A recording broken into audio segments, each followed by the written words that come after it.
चीन ने पहले पूरी दुनिया में कोरोना वायरस फैलाया और अब चीन धमकी भरे लहजे में भारत जैसे देश को सीमा पर शांति बरतने की नसीहत दे रहा है। लद्दाख के कुछ ऐसे इलाके जहां भारत और चीन की सीमा मिलती है, वहां दोनों देशों की सेनाओं के बीच तनाव की स्थिति पैदा हो गई है और इसे वर्ष 1962 के युद्ध के बाद से दोनों देशों के बीच अब तक का सबसे बड़ा टकराव कहा जा रहा है।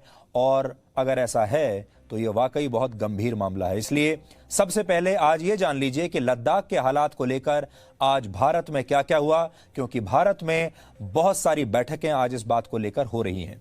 आज रक्षा मंत्री राजनाथ सिंह ने तीनों सेना प्रमुखों के साथ एक बैठक की। इसमें chief of defence staff general Bipin Rawat भी मौजूद थे। इसके अलावा इसी मुद्दे पर प्रधानमंत्री कार्यालय में भी एक और बैठक हुई।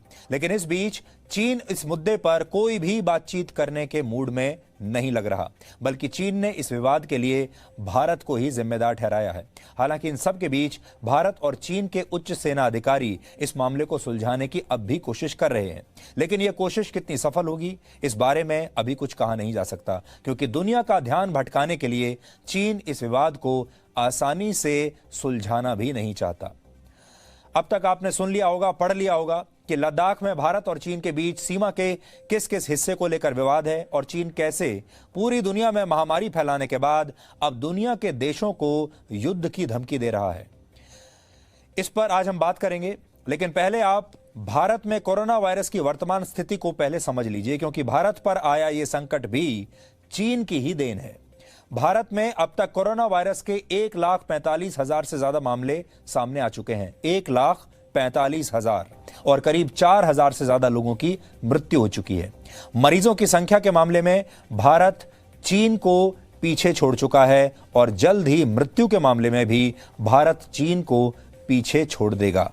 ये ऐसी चीज है जिसमें हमें चीन से आगे नहीं निकलना चाहिए था, लेकिन इस मामले में हम चीन से आगे निकल गए। चीन को हमने हरा दिया है, लेकिन ये ऐसा विषय है, इसमें हमें चीन को नहीं हराना चाहिए था। इसमें अगर हम चीन से हार जाएं, चीन से पीछे रहें, उसी में हमारी भलाई है। पूरी दुनिया में कोरोना वायरस के मरीजों की संख्या इस समय करीब 56 लाख है और करीब 3.5 लाख लोग इससे मर चुके हैं। ये सब चीन की वजह से हुआ, क्योंकि पहले उसकी लापरवाही की वजह से यह वायरस पूरी दुनिया में फैला और फिर चीन ने सही समय पर दुनिया को इसकी जानकारी नहीं दी। इस जानकारी को काफी समय तक छुपाए रखा। अभी दुनिया चीन पर यही सवाल उठा रही है। पूरी दुनिया के देश चीन से नाराज हैं और इस बीच चीन ने इस स्थिति का फायदा उठाना शुरू कर दिया है। पूरी दुनिया बंद पड़ी है, कोरोना वायरस से संघर्ष कर रही है और ऐसे में चीन इस स्थिति का पूरा फायदा उठाने की कोशिश कर रहा है। इससे पूरी दुनिया की अर्थव्यवस्थाएं कमजोर हो गई हैं, करोड़ों लोगों की नौकरियां चली गई हैं, उद्योग धंधे बंद हो रहे हैं, अस्पतालों में मरीजों के लिए अब जगह नहीं बची और पूरी दुनिया एक आर्थिक मंदी में चली गई है। लेकिन चीन, ऐसा लगता है कि चीन को इन सब बातों से कोई फर्क नहीं पड़ता। ऐसा लगता है जैसे चीन यही चाहता था, इसलिए वो अपनी गलतियों के लिए क्षमा याचना करने के बजाय पूरी दुनिया को इस समय धमकाने में लगा है। चीन के सरकारी अखबार ग्लोबल टाइम्स में भारत और चीन के इस सीमा विवाद को लेकर एक लेख प्रकाशित हुआ है और यह ताजा लेख क्या कहता है, सबसे पहले हम आपको वही बताते हैं। इस लेख पर जो हेडलाइन दी गई है, उस हेडलाइन का अर्थ है कि भारत को सीमा पर शांति के लिए चीन के बारे में पश्चिमी देशों के नजरिए से सोचना बंद कर देना चाहिए। यानी चीन भारत को एक तरह से धमकी दे रहा है कि कोविड-19 की वजह से पूरी दुनिया चीन के बारे में जो सोच रही है, भारत को उससे अलग सोच रखनी चाहिए। इस लेख में यह भी लिखा है कि भारत ने चीन की सीमा के अंदर सैन्य निर्माण किया है और इससे दोनों देशों के बीच तनाव बढ़ने के आसार हैं। चीन भारत के साथ इस सीमा विवाद में इतना क्यों उलझ रहा है, इसका जवाब भी इसी आर्टिकल में छिपा है। इस आर्टिकल में लिखा है, भारत के कुछ लोग सोचते हैं कि सुस्त अर्थव्यवस्था और पश्चिमी देशों के आरोप भारत के लिए एक सुनहरा अवसर है और भारत सीमा पर चीन के साथ उलझता है तो इस मामले में पूरी दुनिया भारत का साथ देगी। लेख में आगे कहा गया है कि अगर भारत अंतर्राष्ट्रीय और चीन की अंदरूनी परिस्थितियों को देखते हुए ऐसा सोच रहा है तो ये आकलन गलत है और भारत के लिए हानिकारक है। इस आर्टिकल में भारत में कोविड-19 की स्थिति को लेकर भी भारत का मजाक उड़ाया गया है, एक कटाक्ष किया गया है। इसमें लिखा है कि भारत में संक्रमण के मामले चीन से भी ज्यादा हो चुके हैं, जबकि चीन में अब सब सामान्य हो चुका है। इसलिए भारत की प्राथमिकता सीमा विवाद नहीं बल्कि कोरोना वायरस होनी चाहिए। यानी चीन ये कहने की कोशिश कर रहा है कि आप अपने देश में कोरोना वायरस से पहले निपटिए, हमारे बारे में और अपनी सीमाओं के बारे में बाद में सोचिए। अब आप ये सोचिए कि ये वही चीन है जिसने पूरी दुनिया को ये खतरनाक वायरस दिया है, पूरी दुनिया में इसे फैलाया है। इस वायरस से लाखों लोगों की जान चली गई, लाखों लोग बीमार हो गए और दुनिया को इस संकट से उबरने में कितना समय लगेगा ये कोई नहीं जानता। लेकिन चीन अपनी गलतियां मानने की बजाय और इस नुकसान की भरपाई करने के बजाय भारत जैसे देशों को बिन मांगे सलाह दे रहा है, और सलाह भी एक धमकी के अंदाज में। आगे इस अखबार में लिखा है कि चीन की स्थिति अब 1962 जैसी नहीं है। उस दौर में भारत और चीन लगभग शक्ति में बराबर थे, लेकिन आज चीन भारत से बहुत आगे निकल चुका है। चीन भारत से बहुत ताकतवर है और चीन की अर्थव्यवस्था भी भारत से 5 गुना ज्यादा है। आर्टिकल के आखिर में लिखा है कि भारत की सभ्यता बहुत पुरानी है और भारत इतना समझदार है कि वो चीन को अमेरिका के चश्मे से नहीं देखेगा, और चीन को उम्मीद है कि भारत की सरकार, सेना, मीडिया और भारत के बुद्धिजीवी चीन पर अपनी समझ और रिसर्च को और बेहतर करेंगे। यानी एक साथ चीन ने सबको चुनौतियां दे दी हैं। लेकिन आज हमने चीन की नीयत और उसके इतिहास पर एक पुख्ता रिसर्च की है। इस रिसर्च के तथ्य इतने सटीक और सच्चे हैं कि चीन भी इन्हें मानने से इनकार नहीं कर सकता। इसलिए सबसे पहले आज ये समझिए कि लद्दाख में चीन आखिर क्या करना चाहता है। दरअसल इस समय चीन पर अमेरिका समेत दुनिया के तमाम देशों का जबरदस्त दबाव है। दुनिया के देश अब चीन से हर्जाना मांग रहे हैं और चीन का बहिष्कार कर रहे हैं। सब देश चीन से नाराज हैं। चीन इस समय सबसे बुरी स्थिति में है और इसलिए चीन पूरी दुनिया का ध्यान अब भटकाना चाहता है। इसके लिए चीन ने कई दिशाओं में अलग अलग मोर्चे खोल दिए हैं। चीन ताइवान को सैन्य कार्रवाई की धमकी दे रहा है, नए सुरक्षा कानून के जरिए हांगकांग की आजादी छीन रहा है और उन लोगों को जेल में डालना चाहता है जो चीन की सरकार का विरोध करते हैं। साउथ चाइना सी में अमेरिका समेत कई देशों को चुनौती दे रहा है। ऑस्ट्रेलिया के साथ व्यापार युद्ध शुरू कर चुका है और इसके तहत ऑस्ट्रेलिया पर कई तरह के प्रतिबंध लगाए गए हैं, और अब चीन भारत को भी लगातार उकसा रहा है। इसलिए अब आप देखिए कितने सारे मोर्चे चीन ने खोल दिए हैं। ताइवान, हांगकांग, ऑस्ट्रेलिया, उधर अमेरिका के साथ भी उसने मोर्चा खोला हुआ है और अब भारत के साथ भी एक नया मोर्चा लद्दाख में खोल दिया है।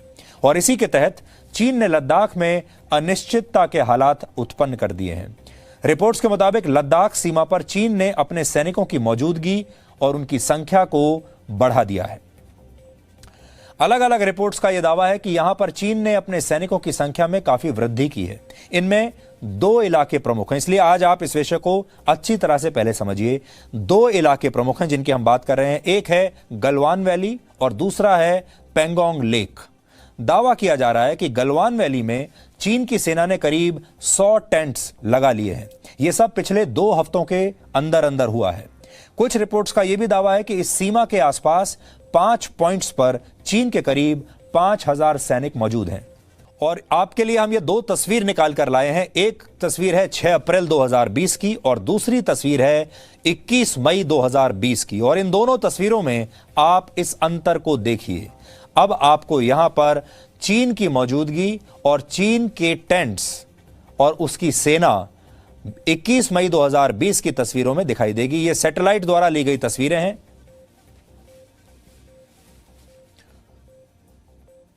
ये गलवान इलाके की तस्वीरें हैं और पेंगोंग इलाके की तस्वीरें हैं। दावा है कि गलवान नदी के पास 4 पॉइंट्स के जरिए चीन ने घुसपैठ की कोशिश की है, जबकि घुसपैठ की 5वीं घटना पेंगोंग लेक के पास हुई है। यानी चीन ने लद्दाख सीमा के पास कई इलाकों में काफी आक्रामक रवैया अपना लिया है। लेकिन कहा जा रहा है कि भारत ने भी इस इलाके में अपने सैनिक तैनात कर दिए हैं ताकि चीन की किसी भी हरकत का जवाब दिया जा सके। हाल ही में चीन और भारत की सेना के बीच लद्दाख और सिक्किम में झड़प की 2 घटनाएं हो चुकी हैं। 5 मई को लद्दाख की पेंगोंग झील के पास भारत और चीन के सैनिकों के बीच टकराव हुआ था, जिसमें दोनों तरफ के कुछ सैनिक घायल हुए थे। इसके बाद 9 मई को उत्तरी सिक्किम में भी दोनों देशों के सैनिक आपस में टकराए। भारतीय सेना ने टकराव की बात तो मानी है, लेकिन यह भी कहा है कि हालात सामान्य हैं। तनाव के बीच भारत के सेना प्रमुख जनरल एम नरवणे भी लद्दाख का एक दौरा हाल ही में कर चुके हैं। अब आपके मन में यह सवाल होगा कि एक महामारी के बीच चीन आखिर ऐसा क्यों कर रहा है। जब इतनी महामारी से चीन भी परेशान है, चीन तो सबसे कम परेशान है खैर, लेकिन हम बहुत परेशान हैं। दुनिया के सारे देश संघर्ष कर रहे हैं इस महामारी से। ऐसे में चीन को यह क्या सूझी? इसके दो कारण हैं।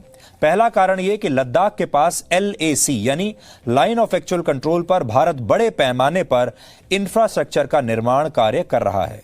जनवरी 2019 में भारत ने 21,000 करोड़ रुपए की लागत से LAC पर 44 ऐसी सड़कें बनाने की घोषणा की थी जो भारत के लिए रणनीतिक तौर पर बहुत महत्वपूर्ण है। ये सड़क लद्दाख, हिमाचल प्रदेश, उत्तराखंड, सिक्किम और अरुणाचल प्रदेश में चीन से लगने वाली सीमा पर बनाई जा रही हैं।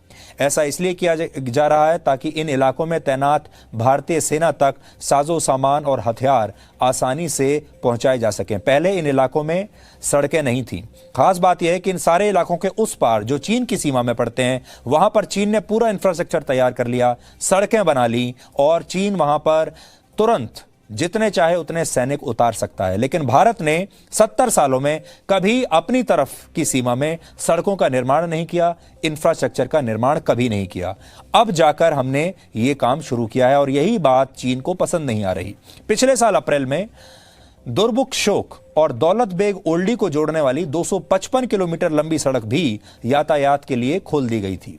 इस सड़क के रास्ते डेपसांग मैदान, रुकी नाला होते हुए कराकोरम तक आसानी से पहुंचा जा सकता है। अभी लद्दाख की जिस गलवान घाटी में भारत और चीन की सेना के बीच तनाव बना हुआ है, वहां तक पहुंचने के लिए भी ये सड़क बहुत महत्वपूर्ण है और यही सड़कें चीन को पसंद नहीं आ रही। इसके अलावा भारत उत्तराखंड के पिथौरागढ़ में नेपाल और चीन सीमा के पास भी एक महत्वपूर्ण सड़क बना चुका है और इस सड़क के रास्ते मानसरोवर जाने वाले यात्रियों को बहुत सुविधा होगी। उनका जो समय होगा वो पहले के मुकाबले कम हो जाएगा। ये एक ट्राई जंक्शन है जहां भारत, नेपाल और चीन की सीमा आपस में मिलती है। इस सड़क का विरोध चीन ने तो नहीं किया, लेकिन नेपाल इसका विरोध कर रहा है। अब आप सोचिए, चीन ने विरोध नहीं किया, नेपाल विरोध कर रहा है और ऐसा माना जा रहा है कि नेपाल को उकसाकर चीन यहां भी भारत को सीमा विवाद में उलझाना चाहता है। नेपाल ने ऐसा इसलिए किया ताकि पीछे से असल में रिमोट कंट्रोल चीन के पास है। जाहिर है LAC पर तेजी से हो रहे इंफ्रास्ट्रक्चर निर्माण को लेकर चीन परेशान हो गया, क्योंकि चीन अपनी सीमा के आसपास पहले ही ऐसी सड़कें बना चुका है और अब उसे भारत की यह तैयारी पसंद नहीं आ रही। तो इसमें मूल वजह आप समझ लीजिए, चीन ने इतने वर्षों में, इतने दशकों में अपनी सीमा के आसपास जबरदस्त इंफ्रास्ट्रक्चर तैयार कर लिया, सड़कें तैयार कर ली और वो जब चाहे, जितनी सेना चाहे यहां तक पहुंचा सकता है। लेकिन भारत की अलग अलग सरकारों ने 70 साल में यहां पर कोई काम नहीं किया। हमने कोई सड़क नहीं बनाई, कोई इंफ्रास्ट्रक्चर तैयार नहीं किया। अब जब ये काम शुरू हो रहा है, उसकी वजह से ये तनाव है। दूसरी बड़ी वजह यह है कि कोरोना वायरस की वजह से पूरी दुनिया में चीन के खिलाफ एक बहुत खराब माहौल बना है और चीन इससे ध्यान भटकाने के लिए भारत के साथ सीमा विवाद को भड़का रहा है ताकि दुनिया का ध्यान भी भटकाया जा सके। भारत और चीन की सीमा करीब 3,500 किलोमीटर लंबी है और इसमें से एक लंबा हिस्सा ऐसा है जिसे लेकर दोनों देशों के बीच आज भी कोई सहमति नहीं बनी है। भारत ने चीन सीमा के पास जितना भी इंफ्रास्ट्रक्चर तैयार किया है, वो सब अपने नियंत्रण वाली सीमा के अंदर ही है। इन्हीं मुख्य सड़कों के साथ भारत ने कुछ सहायक सड़कों का निर्माण शुरू किया है और इसी बात से चीन सबसे ज्यादा परेशान है। इसे अंग्रेजी में आप फीडर रोड्स भी कहते हैं। अब भारत ने फीडर रोड्स बनानी शुरू कर दी। अगर गलवान घाटी का ही उदाहरण हम लें तो कम से कम 3 बार चीन ने इस इलाके को लेकर अपना दावा बदला है।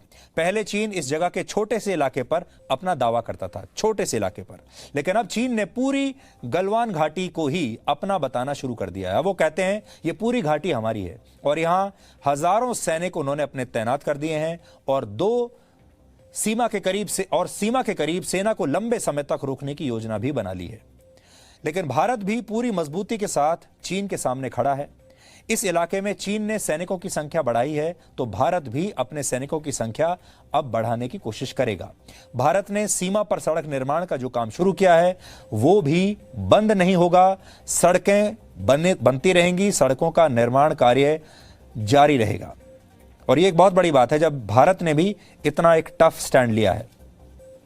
यह बात भी सच है कि भारत और चीन के बीच सीमा को लेकर भले ही कितने भी विवाद हुए हों, लेकिन पिछले कई दशकों से दोनों देशों के बीच एक भी गोली नहीं चली है। लेकिन क्या इस बार भी ऐसा होगा? ये सवाल इसलिए उठ रहे हैं क्योंकि ऐसा लगता है कि चीन की नीयत अब ठीक नहीं है। अब हम आपको सैटेलाइट से मिली कुछ तस्वीरें दिखाना चाहते हैं। इन तस्वीरों को देखिए। ये सैटेलाइट इमेज तिब्बत में मौजूद एक चाइनीज एयरबेस की है। चीन के एक एयरबेस की तस्वीरें हैं।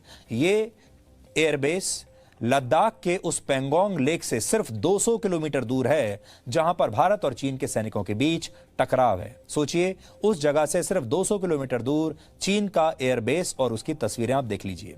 इस एयरबेस पर चीन की वायुसेना के 4 लड़ाकू विमान आपको दिखाई दे रहे होंगे। आपको इसी चाइनीज एयरबेस की अब दूसरी तस्वीर हम दिखाते हैं। इसमें आप देख पाएंगे कि इसी वर्ष 6 अप्रैल को यह चाइनीज एयरबेस कैसा था और 21 मई तक इसमें कौन कौन से बदलाव आ चुके हैं। अब ध्यान से आप दोनों तस्वीरों को देखिए। ये तस्वीरें आप देख सकते हैं। करीब 1.5 महीने के अंदर चीन ने इस एयरबेस में तेजी से निर्माण कार्य किया है और वहां पर लड़ाकू विमानों के लिए उन्होंने और बड़ी संख्या में लड़ाकू विमानों को वहां पर उन्होंने पार्क कर दिया है।